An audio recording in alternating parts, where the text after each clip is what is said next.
At the start of the season, did you ever believe that by merely triggering one of your Witchcraft minor abilities enough times, you'd be able to clear a tier 100 pit with little to no issues and little to no gear requirements? Well, let's just go ahead and watch me do that real quick, and let's talk about the build and why I think this is so fascinating and cool, and why it might be your next best pet thing to try out. Abyssal Resonance is a very interesting witch power. It has the Eldritch tag that's going to be important for later, but the primary purpose of it is that after you spend 250 primary resource, so for the Necromancer that's essence, you will explode, doing a megaton of shadow damage and gaining additional stacks. Once you have 2 stacks on it, not only are you going to more than triple your damage and more than increase the total area by 8 times, but you're also going to automatically pull enemies in towards you. So as long as you can find some way to be able to trigger this thing once every 2 seconds, according to its internal cooldown, you have a huge damage base that can then scale with a lot of other Witchcraft powers, as well as a ton of generic damage multipliers and even some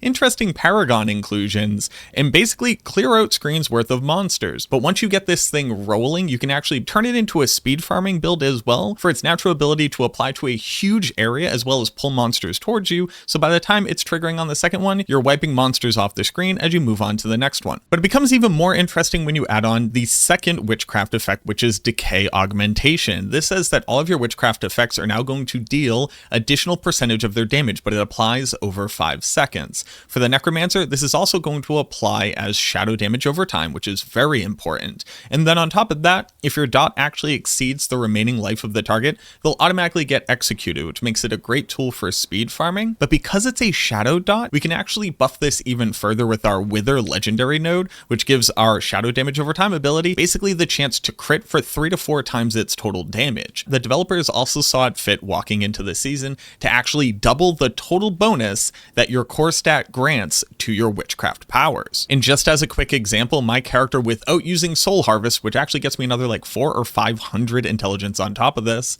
but currently has a damage bonus of 558%, which is a 6.58 times multi. But considering Witchcraft powers gain 2 times this, that is a whopping 1100 damage, so a 12 times multi to this base. That's how we're getting upwards of 20 and even 30 billion damage procs every 2 seconds, as well as a whopping 2 to 4 billion damage per second applied as a dot to targets. Then just basically weaponizing the rest of the Witchcraft ability in the occult gems that pushes this damage even further, and you have a build who does not do damage according to any of your skills at all. They are all merely parts of either damage scaling, utility, or an engine to be able to run this, and all of your damage comes from the Witchcraft powers. The cool part about all of it coming from the Witchcraft powers as well is that realistically all you need are the aspects, intelligence, and then the ability to make the build functional, and the rest of the stats that you have are kind of all up to your discretion. More survivability, more damage, more utility. This isn't like a typical build where you have to get this particular core skill on your gloves and this much attack speed and this and that and this and that. Because there's a 2-second internal cooldown, we basically only need to be able to trigger this fast enough to be able to make good on that. And then again, everything else can kind of fit the needs of the build that you want. Let's go ahead and take a look at the gear. I'm just going to very quickly go over the rest of the Witchcraft powers that we're using, the occult gems as well. Good multis for you to look at. I'll have a build planner down to everything below, both in the description and in the pinned comment. You always want to check there. And there might be some optimizations that you'll find in that planner. The planner is always the most up to date. Basically, the stuff that I have on right now is the best stuff that I personally own, but I'll be able to make optimal versions in there so you have something to strive for. So again, Abyssal Resonance is going to be the primary damage dealer here, with Decay Augmentation getting us additional damage per second as a dot. On top of that, Purging Touch is going to increase our Eldritch effects, which increases the damage of Abyssal Resonance, which then further increases the amount of damage that you apply as a dot. Soul Harvest is going to further increase our main stat. You can get ridiculously high values on this, especially if you have like perfect GA, masterwork, crits, etc. And then we're also going to be using Wave of Woe. Wave of Woe is going to add on a little bit more damage. I don't currently have mine leveled up, but since this is an Eldritch effect, it'll also apply and then redo its damage as dot as well. There are a couple other options that you can go with here, though, if you really wanted to. Obviously, there's also Hex of Whispers. Hex of Whispers is great for survivability. It's able to clear off negative effects, get you out of a tough bind, and also even remove the damage bonus that the pit bosses will be able to apply to you. It's a really, really good tool, and it also does a decent amount of damage itself. And then you basically just need to make sure that you have the cycle on. This is how you're going to be able to fit in 3 growth witch powers, which we're going to need for our occult gems. And this one's also kind of nice. It applies a little bit more damage, which isn't nothing, but it's not super important for us. But mostly it also gives you a great avenue of being able to heal, to be able to survive in really dicey situations. Now that we understand what the witch powers are doing, I'm actually going to start with the occult gems and then go through the rest of the gear. So first and foremost, having 3 growth decay on are going to grant us 8% more core stat. That's a whole new multiplier, additional maximum life, and then also give us unhindered. Unhindered is really important because being able to stand directly inside of a target makes your system just that much more efficient. Most notably, Bone Spirit has to fly out and hit a target, so if you could just stand in them, it happens immediately. Then there are also just really good options for being able to speed farm, where you would add on Shattered Spirit as an aspect. It's the one that shoots out a bunch of bone splinters whenever you cast Bone Spirit. Basically solves all of your resource issues, and then also further increases your chances of proccing Lucky Hit chance for better uptime on Soul Rift. It just makes smooth sailing for speed farming even faster. So that unhindered aspect basically lets you hit all 18 of the bone shards in the target simultaneously. The next gem that we want to use is actually common Eldritch Witch powers do more damage.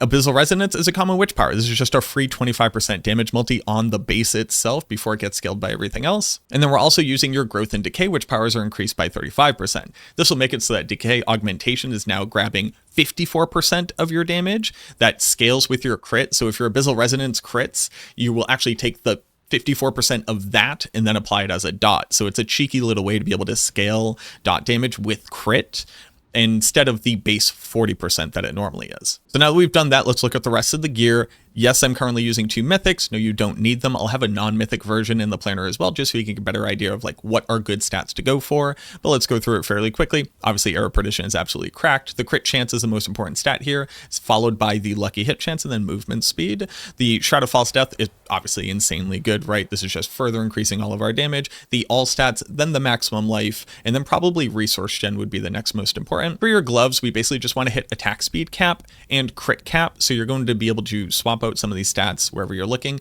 but you need to get intelligence on every single piece of gear that you can, maximum life if you can fit it, and then either attack speed or crit chance to be able to reach those caps. For the tempers, we're going for Soul Rift duration. This is really important, just because this isn't the best lucky hit chance build in the game unless you're using Shattered Spirit, and what this will allow you to do is have significantly better uptime on Soul Rift, especially in situations where monsters don't survive very long. For the tempers, we're going with damage to cursed enemies. This works for dot damage and for damage which can crit. It's only slightly lower than base crit damage, but if you don't really want to try to roll the 1 in 4 to get this, you can absolutely just temper on crit anywhere where I'm showing you damage options. We are going with Great Feast. Great Feast works for all of our damage. Pretty hard to pass this one up. For the pants, again, as much intelligence as you can fit, and then your pants are also where you're basically going to solve either your resistance issues if you don't have as much intelligence as I would recommend for the build, somewhere upwards of 4,000 here, and then armor, obviously. You would want to temper on total armor or maximum life. I got unlucky and hit dodge chance. What can you do? And then more Soul Rift duration.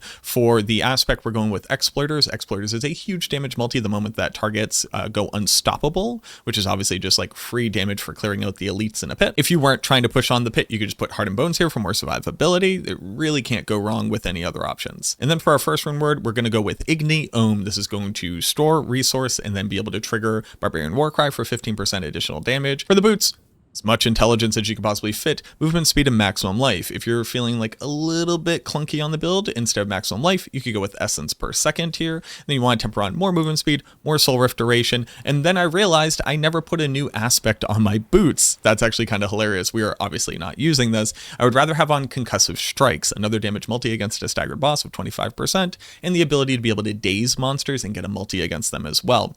If you're a speed farmer, you can put on Metamorphosis here. For the weapon, while I'm currently using a sword, I realized that I can trigger the resource cost for Abyssal Resonance significantly faster than I expected to be able to. And with the 2-second ICD of the actual effect, basically means I want to drop this down to a 2-handed weapon. I'll probably end up going with a 2-handed axe just to be able to get a little bit of additional additive damage for dots, considering these effects can't overpower in any meaningful way.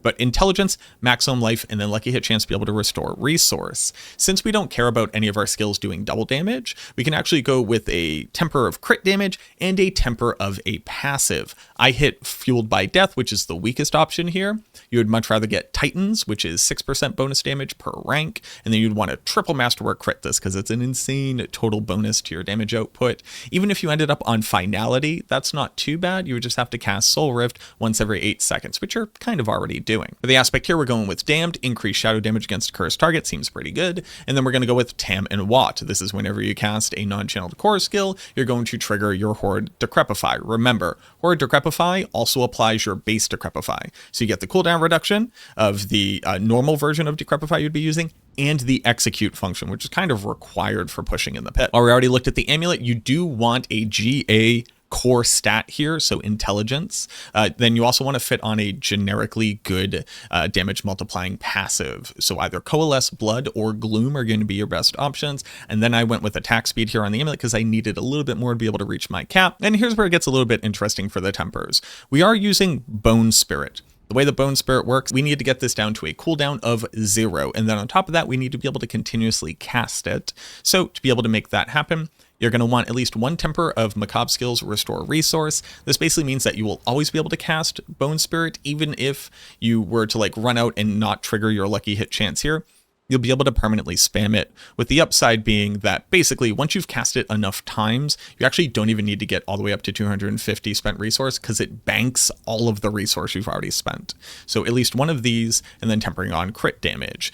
For your amulet, you're going to put on Sacrificial. We use 3 different damage boosting sacrifices, so this is the biggest multi that you can get. The rings are going to have the same stats on both of them, so intelligence, attack speed, and critical strike chance. If you get really good or like a GA or a Masterwork crit or whatever, you can swap out whichever ones you don't need for additional maximum life for better tankiness. Here's where we're going to go again with the temper for damage to cursed or damage to crit, whatever you want. And then we want 2 separate rolls of Bone Spirit cooldown. You'll notice that my Bone Spirit says that it has a 7.6 second cooldown. It normally has a 12 second cooldown. And this means that when the natural ability for this to reduce its own cooldown by 6 seconds, and then rapid ossification in our skill tree, this automatically resets. You saw me just permanently spamming it into each one of the enemies that I was fighting. For the first aspect here, we are going with Blighted. Y'all remember Blighted? Here's the funny part about the build. We basically use every single generic damage multiplier that we can for the build. The other options would be Conceited, Vehement Brawler, or Inner Calm. If I had a perfect roll in Vehement Brawler, I would actually be using that one instead. But because none of those aspects that I personally own are above a 25%, Blighted and the Shadow Blight key passive end up being slightly better. But in the build guide, you're going to see Affliction and one of those other ones that I just mentioned. Again, probably Vehement Brawler. For the other ring, we're using Grasping Veins. The great part about Grasping Veins is one, obviously just a generic damage multi for our crit, which again, then scales the dot that we apply through Decay Augmentation. But on top of that, it means that you don't need nearly as much crit chance on your gear. So you'll see that I'm actually at, where am I, 86% crit chance. What this basically means is that if I had a perfect roll of Grasping Veins, I wouldn't even need one of the crit rolls on my ring right now, and I can swap that over to maximum life. This would allow you to reach crit cap more easily. Looking at the Book of the Dead real quick, Reapers for shadow damage sacrifice, Cold Mages for vulnerable damage sacrifice, and then Iron Golem for the crit damage sacrifice. I'm going to highly recommend you just check the build guide down below rather than me go through each individual node of the skill tree, but I'm going to touch on the things that are important. We do want to be able to generate some corpses, Blight just for the 20% damage multi, Darkness version of Corpse Explosion for additional benefits down in Reaper's Pursuit. The Shroud of False Death will get you enough ranks in some of these other passives to be able to reach your armor caps, be able to generate additional barrier and stuff like that, so it's not the biggest concern, but you definitely want Titan's Fall for damage multi. We are going with Bone Prison. Bone Prison adds on another multi, and then on top of that can generate resource. I typically use this more in the speed farming setup, because sometimes you'll just like shoot a Bone Spirit off into the darkness and it won't hit nothing, and then you won't get enough resource to be able to keep playing, and Bone Prison helps you to be able to slot in and be able to cast Blight instead.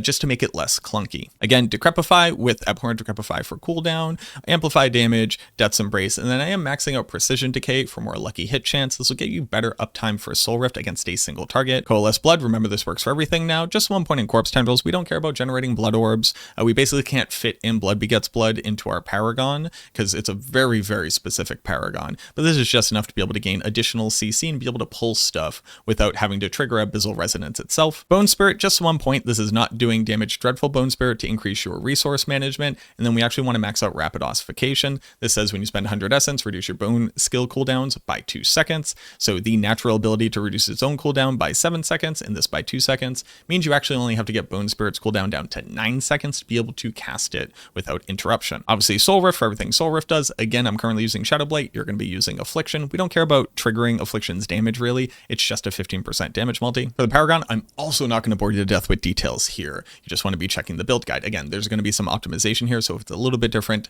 do not be confused, but we're going with Sacrificial in the main board. Up into Bone Graft, this will increase our damage because we are spamming our Bone Spirit, but it increases generic damage across the board. I was originally picking up like additional maximum resource. You don't actually need this at all, so I will probably take these points out of here, but huge damage reduction, survivability here, and then this we're putting Essence as a huge crit multi. This is the most dex that you can get in a board. Building over into Flesh Eater, obviously picking up the node, more maximum life, more maximum life. Here's where we're putting Eliminator to be able to further increase our total bonuses to intelligence as well. Remember that damage to elites is the only thing that matters because trash monsters will die inevitably, and we actually want them to stay alive as long as possible so we can further proc different different things like lucky hit chance, etc. So I get this question a lot, why only damage to elites? It's because trash mobs fall over like wet paper towels. Here's where we're building over into Wither. Again, Wither does work on Decay Augmentation's bonus damage that you get as a dot. So we have a 71% chance to be able to more than triple that damage output. So it ends up being like a solid like 1 to 2 billion damage per second